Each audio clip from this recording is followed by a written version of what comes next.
Hi there. Welcome. I'm Dharma. I'm going to do a reading for Pisces. This is going to be for about 7 days from whenever you watch this, not from when it was uploaded. It is for Pisces people, Sun, Moon, Rising, Venus, however, and for cross watchers, told as a story. And it is intended for about 7 days from whenever you watch this. All right. So, guys, angels, anyone from the highest good has a message to come in for Pisces folks. Calling in Michael. All right. So, okay, Romeo, Romeo, the shock, the union, the hope for the future. There's two cards here that talk about truth and clarity, right? This one here, this masculine, has been in a daydream in one way or another. They have been.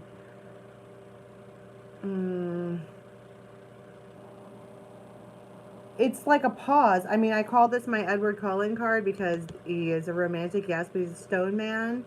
They are made of stone. They just sit there, right? And it's almost like they've been waiting for that moment of clarity, and somehow or other it happens. Like the veil gets lifted, they realize. And now we have Iris the Rainbow coming out, who she gives you hope for the future because she gives you a glimpse of what it is that you can expect, correct? And she's like, here you go. I think that's part of what the veil lifting is, the truth, the mask coming off, is that there is some kind of confirmation from the other party. It's a shocking realization that it's not just a daydream, it's not just a fantasy. It is, in fact, reciprocated, I guess. Well, of course it is. The Magician. And here we have a timing card.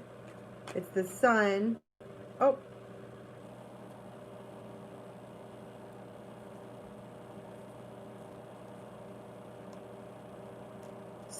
Within 7 days. But you also have the Eagle here. That also talks about new hope and clear vision. Boom, boom, boom, boom. 3 different cards. That's like, I know what I want. Boom. I know what I want. I now have hope for the future. It's like a shocking revelation. It's like someone just sits up and they're like, oh my God, why didn't I think of that before? And I guess the reason is because it was supposed to come when it was supposed to come. The Sun, that's the Sun twice.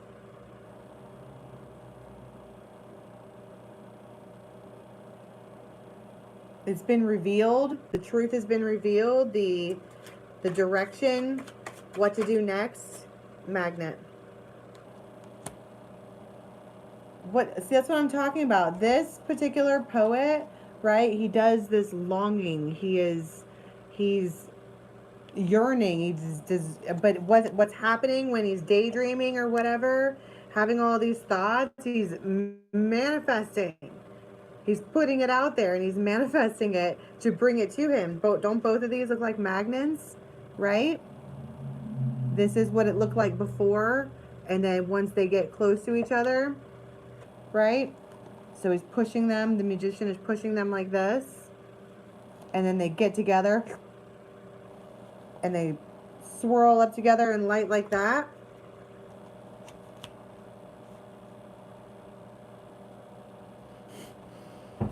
That is, I mean,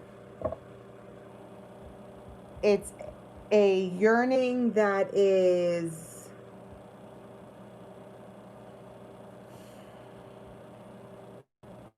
it's so heavy that it makes someone sit still.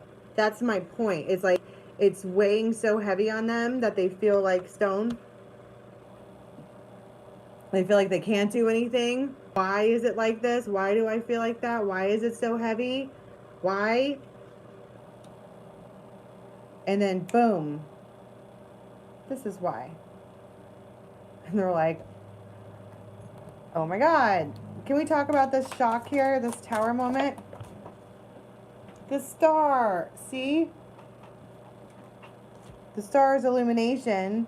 The star is the Like this here, you have this bird that's got this banner, and it does say hunting we will go, but it might be they like drive by and this person looks up, this Romeo looks up, and it was like right when he was thinking about this connection, right when he was thinking about this union, he looks up and the person that he's thinking about drives by.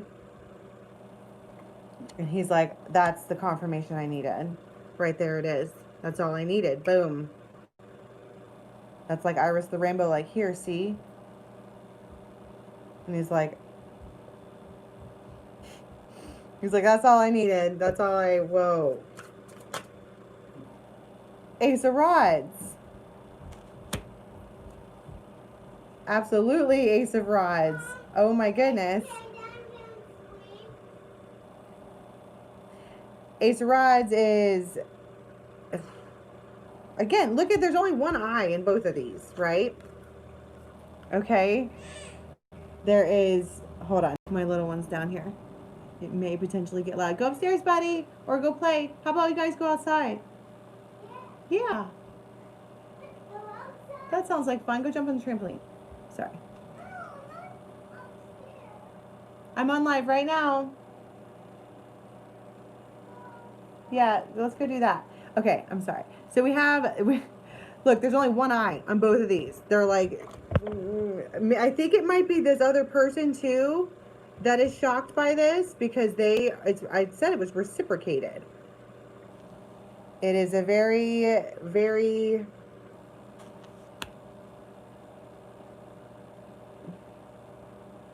that might be the third eye of both people because I'm saying there's only one eye, right?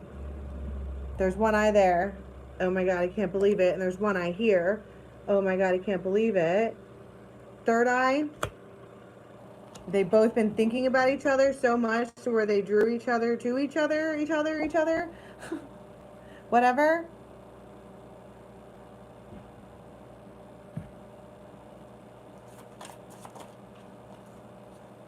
There's so many cards. It's just, it just feels like the Four of Swords. See? Well, see? This is the one. This is the sword of truth. The other three swords are in my back. I know what those swords are. This is the one that won't hurt me. This is the truth. This is the one that will heal me. This is the one that will... Ten of Rods. This is the one that will stand by me.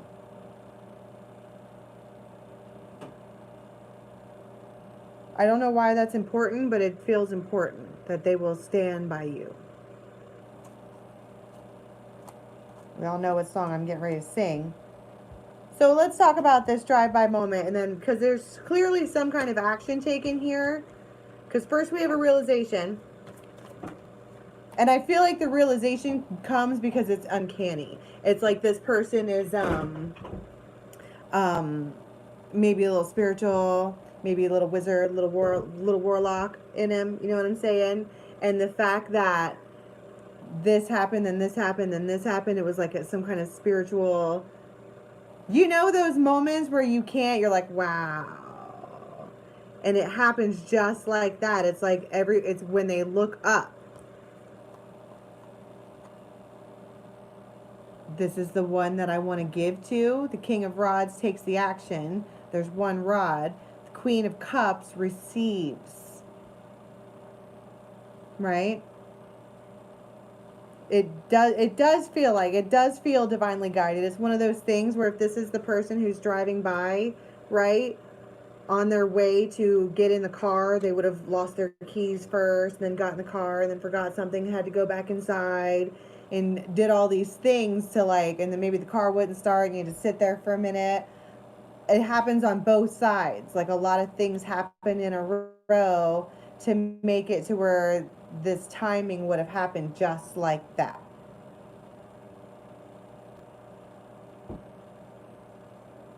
And this actually looks like a phone call Doesn't it look like, I mean, it's old school. I don't know if anybody actually talks like that, but isn't that what that looks like?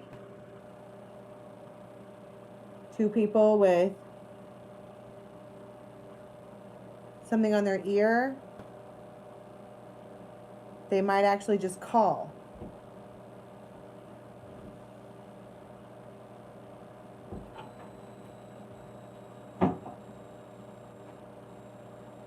So you have the 5D, it's like the 5D and the 3D and the whatever. What else do we have here about this tower moment? Bodhi. Tower again. Tower to explain tower. The world.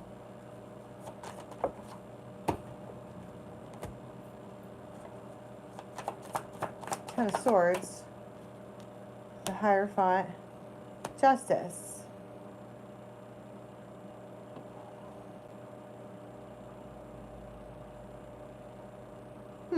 That's a good turn left, didn't it? The World and the Ten of Swords, Alpha, Omega, those are both beginnings, but they're also both endings.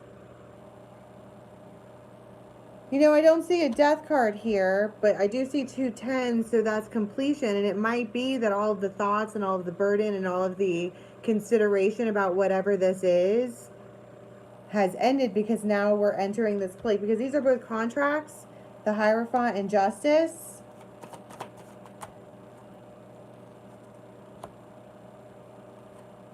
Eight of Wands, Strength. King of Coins.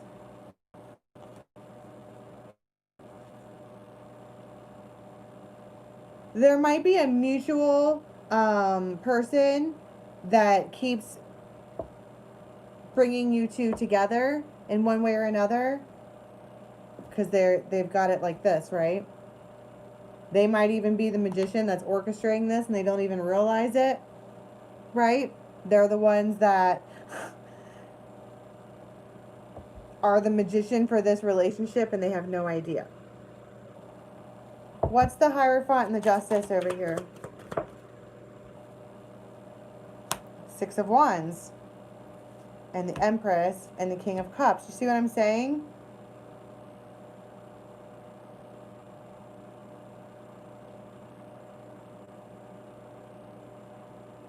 They want union. They want it. And it looks like they're Eight of Wands, that's talking. We have this looking up moment. We have but what is the action that's taken? Ace of Cups.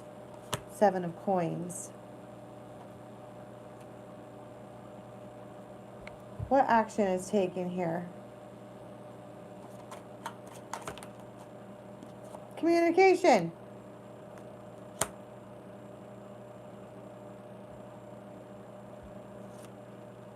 And the Bear.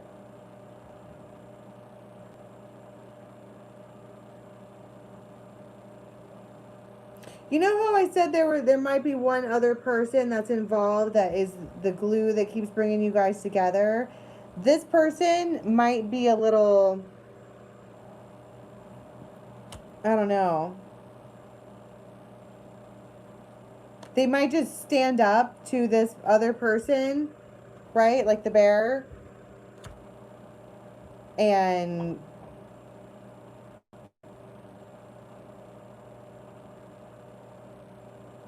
that's what I'm saying. It's like when it's time, it's time. There's an opportunity that just arises for this.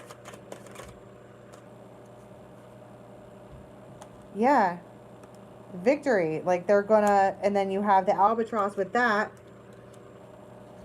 It's almost like they stand up like this to this other person for whatever reason. And they shame them, or, you know, they make them feel like shit for being however they were being. How were they being?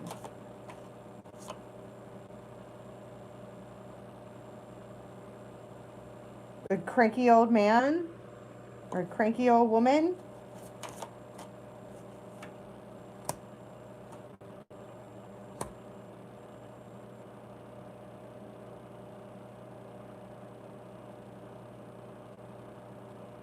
Their family might also have something to do with this. Like their family brings everybody in. I don't know, because you have the bouquet and the rider. It's just like that's two different.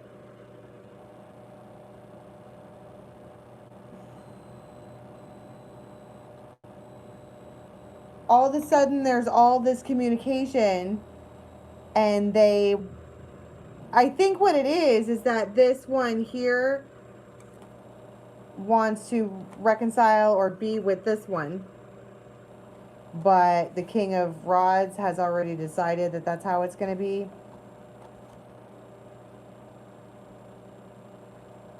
Because she's looking over here at him.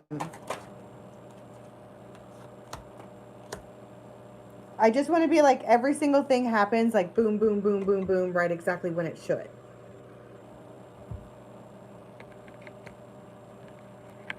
It's almost like just a dramatic moment where there's a couple of people involved, and this Queen of Cups is getting all these realizations. They both do. It's like both people realize that they're who belongs to who and who belongs where. Yeah, she is overwhelming for the feminine.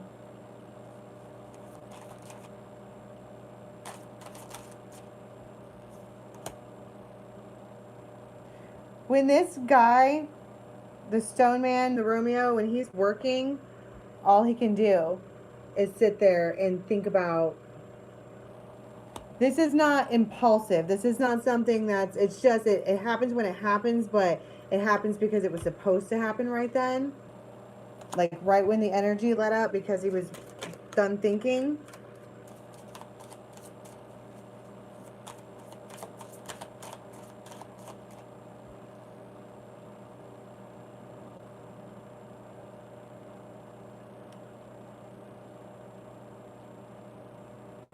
And then everything falls into place. Yeah. Because you guys take your spots next to each other. Strength. Persuasion. It just kind of, everything just kind of, it's like a chance opportunity happens and then everything falls into place. I just keep wanting to say that. But there are a couple of other instances here that are kind of, sketchy. But the point is that whoever this Romeo is has finally decided, he's finally clear on what action to take. And then it looks like he does. And it really ruffles some feathers. And he doesn't care. Does it anyway. He's obsessed. That's all I can think about. And it's not even being obsessed. It's he's struck. Love struck, I guess is the right word. And he's tired of being love struck with nothing to no way to get away from it. So he just acts, does what he's supposed to. And that's that, okay? So that's all I have for you, Pisces. Thanks so much for stopping by. I absolutely appreciate it. Please check out the channel for daily lives. In a few minutes, I will have info in the bottom of this box for private readings and where else you can find me on the internet. And yeah, until